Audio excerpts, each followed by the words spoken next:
This is a video on how to make or how to get to the pressure switch, the AC pressure switch on a 2014 Mercedes E550.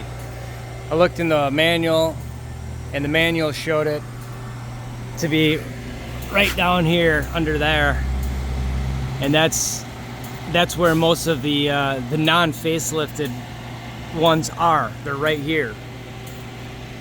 But this one in 2014, there's no information I could find online, and there was no videos that actually showed the location of this switch. And so tore this thing all apart. You have to take both headlights out, the bumper cover, and you actually have to take this reinforcement down, and right there the switch is.